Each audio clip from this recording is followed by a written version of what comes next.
before today started, before the alarm went off, before the first coffee, before you'd made a single decision right or wrong. Something was already true about you that had nothing to do with any of it. You were loved, not because of anything you'd done yet, not because you'd cleaned anything up or figured anything out, but simply because that's how this works. Long before you opened your eyes this morning, that love was already there, waiting quietly, asking nothing of you in return. Every sunrise is proof of it in its own small way. The sky didn't have to look like that this morning. Color didn't have to spill across it so generously, layer after layer, for no audience in particular. And yet it does, every single day, whether anyone stops long enough to notice or not. That kind of generosity, repeated on a schedule nobody controls, offered freely to people who barely glance up from their phones, that's not decoration. That's a signature, quietly left behind each morning. He knows what you need before you even think to ask for it, not in some distant, careless way, the way a stranger might guess, but the way someone pays close attention to a person they genuinely adore. Daily bread, ordinary provision, 100 small mercies scattered through an average day, the kind you probably walked past this morning without counting even once. None of it announces itself loudly. Most of it looks, on the surface, like nothing more than an unremarkable Tuesday. And when the storms come, the ones you didn't ask for, didn't see building, the ones that knock the wind clean out of you, he doesn't watch from a safe, comfortable distance the way people sometimes do. He stays close, in the wind and the noise and the parts you'd rather no one witnessed, even when it feels like nobody else could possibly reach you there. Not because the storm disappears the moment he arrives, but because you were never meant to stand in it completely alone. Even on the days you get it wrong, and you will because everyone does, repeatedly, in ways big and small, his patience doesn't run out the way people's patience sometimes does. He isn't standing at a distance, arms crossed, waiting for you to finish failing before he's willing to love you again. There was never a version of this where he stopped. Not during the mistake, not in the shame afterward, not in the quiet moment you decided you didn't deserve it. He hears the prayers you only ever whisper, the ones too small, too messy, or too embarrassing to say out loud to anyone else.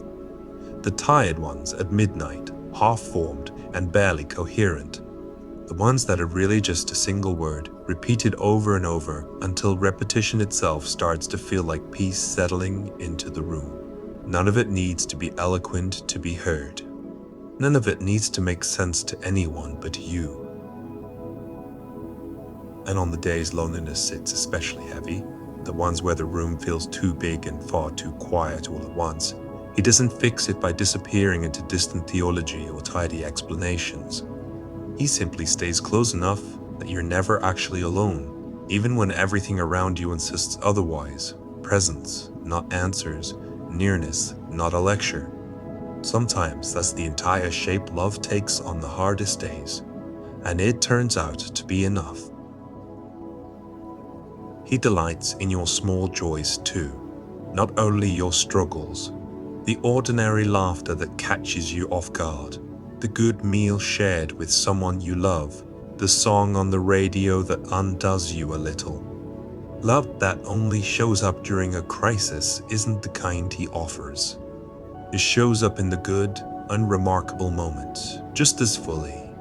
In the laughter, the sunlight, the small, forgettable afternoons that quietly turn out to matter more than you realized. None of your past disqualifies you from any of this. Not the version of you that you're most ashamed of, not the years you'd rather forget entirely, not the choices you still wince at when they come to mind uninvited. He isn't loving some improved future version of you that hasn't arrived yet. He's loving you now, exactly as you are, unfinished, imperfect, still figuring it out. And that was never a temporary arrangement waiting for you to change. When the road ahead is foggy and you can't see more than a few steps in front of you, He doesn't hand you the entire map all at once, the way you might want Him to. He simply walks close enough that you can still see the next step, and then the one after that, which, on most days, turns out to be all you actually need. Not the whole plan, just enough light for the ground right in front of you. And every single morning, somehow, all of this starts over again. Not because yesterday's love ran out and needed replacing, but because it never had a limit to begin with.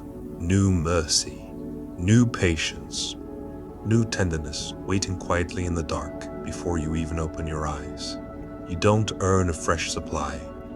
You simply wake up into one, morning after morning, whether you noticed yesterday's or not, whether you feel ready for it or not.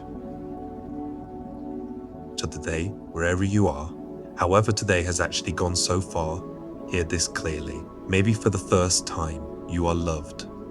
Not eventually, not once you've cleaned yourself up, not once you've earned your way into it. Right now, exactly as you are, mid-mistake or mid-joy, or somewhere unremarkable in between.